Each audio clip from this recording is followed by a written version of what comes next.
તો એ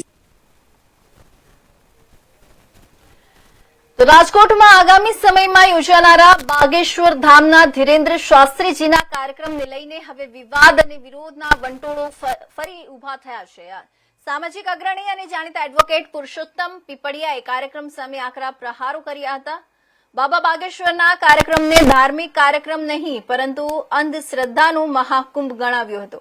પુરુષોત્તમ પીપળિયાએ સ્પષ્ટ કર્યું છે કે ધીરેન્દ્ર શાસ્ત્રીજી ધાર્મિક કાર્યો કરે તેની સામે કોઈ વાંધો નથી, પરંતુ તેમના દ્વારા જે અંધશ્રદ્ધા ફેલાવવામાં આવી રહી છે તેની સામે અમારો વિરોધ છે.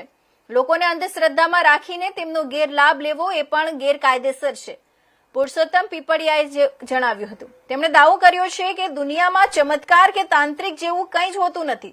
આ બધું માત્ર એક ડિંડક છે. કોઈ પણ ભુવા, અઘોરી કે ચમત્કારિક બાબા હોય તે કોઈનું નુકસાન કરી શકતા નથી. તેમણે ખુલ્લો પડકાર ફેંકતા કહ્યું કે કોઈ પણ ચમત્કારિક બાબા હોય તે મારી પાસે આવે અને મારી ઉપર મેલી વિદ્યા અજમાવે, હું આવવા તૈયાર છું. આવા તત્વો લોકોમાં માત્ર ભય ફેલાવે છે અને તે ભયનો લાભ લઈને આર્થિક તેમજ શારીરિક શોષણ કરવામાં આવે છે. આના કારણે કમળ પૂજા જેવી ખતરનાક આડઅસરો પણ સમાજમાં દિન પ્રતિદિન વધી રહી છે, જે ચિંતાનો વિષય છે. બાગેશ્વર ધામના ધીરેન્દ્ર શાસ્ત્રીજી છે,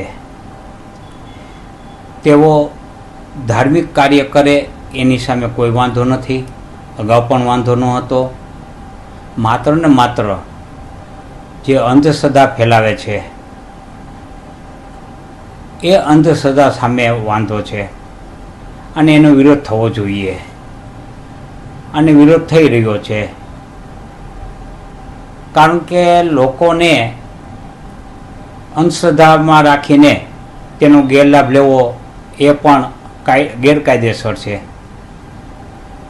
પરંતુ કેટલાક સંગઠનો પ્રેરિત આવા કાર્ય થાય છે અને લોકોને અંધશ્રદ્ધા તરફ તે દોરી જાય છે. તે ચિંતાનો વિષય છે. આવું થવું ન જોઈએ. ને અંધશ્રદ્ધાનો મહાકુંભ કહી શકાશે.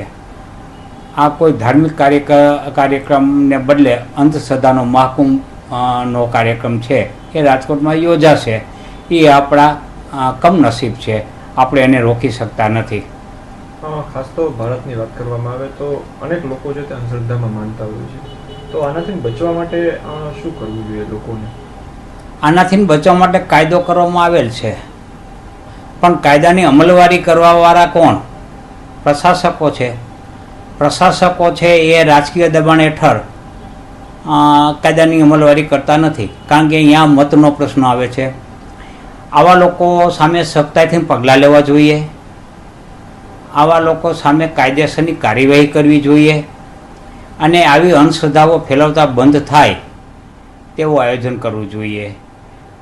દિન પ્રતિદિન પ્રજાને અંધશ્રદ્ધામાં ધકેલાતી જાય છે.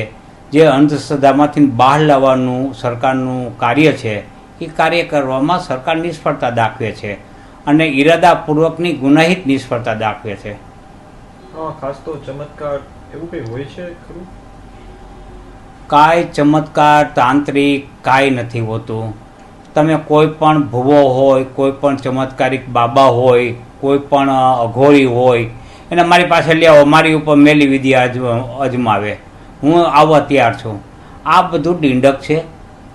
ક્યાંય કોઈને નુકસાન કરી શકતું નથી. પોતાના કર્મો જ પોતાને નુકસાન કરી શકે. બાહ્ય આવા તાંત્રિક બાબાઓ કે જે કાંઈ અઘોરીઓ કે જે કાંઈ હોય તે કોઈને કાંઈ નુકસાન કરી શકતા નથી. એટલે એ બધી માત્ર ને માત્ર ભય ફેલાવાનું અને ભય ફેલાવીને જે અસરગ્રસ્તો છે એનો લાભ લેવાનો હોય છે. આપ જાણો છો કે આવા અસરગ્રસ્તોના લાભ અનેક પ્રકારે લેવાય છે. શારીરિક શોષણ કરીને લેવાય છે, આર્થિક શોષણ કરીને લેવાય છે. એટલું જ નહીં, કમળ પૂજા થાય છે એ પણ આની આડઅસરો છે. એટલે આવી આડઅસરો દિન પ્રતિદિન વધતી જાય છે. ચિંતાનો વિષય છે. ક્યાંક એવું નથી લાગતું સરકાર જ આમાં પ્રોત્સાહન કરતું હોય એવું? મેં આપણે કહ્યું કે સરકાર છે એ મૌન રહીને એને પ્રોત્સાહન કરે છે. ભલે એને ડાયરેક્ટલી પ્રોત્સાહન ન કરે પણ સરકારે મૌન રહેવું જોઈએ. આવા બધા જે બાબાઓ તાઇફાઓ કરતા હોય છે તાઇફાઓ કરતાં પણ અંધશ્રદ્ધા ફેલાવવાના જે કુંભ મેળાઓ લગાવતા હોય છે એને રોકવા જોઈએ.